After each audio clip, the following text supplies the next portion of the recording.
अन्य समाचार पर नजर करिए तो अमदावाद में प्रतिबंधित ई-सिगारेटનો જથ્થો ઝડપાઈ ગયો છે। ગાંધી રોડ નજીક આવેલી Arihant gift and key chain શોપમાં સ્ટેટ મોનિટરિંગ સેલે દરોડા પાડીને 489 ई-સિગારેટ વેપ જપ્ત કર્યા છે, જેની કિંમત 9,11,000 રૂપિયા જેટલી છે। ई-સિગારેટના જથ્થા સાથે સ્ટેટ મોનિટરિંગ સેલે 3 આરોપીની ધરપકડ પણ કરી છે। દુકાનમાં ई-સિગારેટનું વેચાણ થતું હોવાનું સામે આવ્યું છે। આરોપી મુંબઈથી ई-સિગારેટનો જથ્થો મંગાવ્યો હોવાનું સામે આવ્યું છે।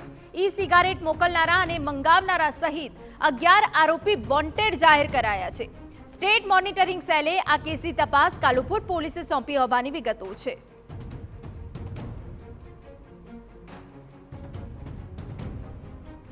તો ई-સિગારેટના જથ્થા સાથે 3 આરોપીની ધરપકડ કરાઈ છે।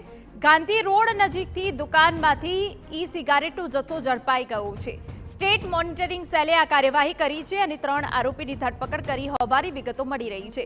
9,11,000નો આખો જે મુદ્દામાલ છે તેને કબજે કરવામાં આવ્યો છે। જે આરોપી ઝડપાઈ ગયા છે એ આરોપીએ મુંબઈથી ई-સિગારેટ મંગાવી હતી તેવી વિગતો મળી રહી છે। હાલ તો આ સમગ્ર મામલે કાલુપુર પોલીસ તપાસ કરી રહી છે। ई-સિગારેટ મોકલનારા અને મંગાવનારા સહિત 11 જે આરોપી છે તેમને વોન્ટેડ જાહેર કરાયા છે।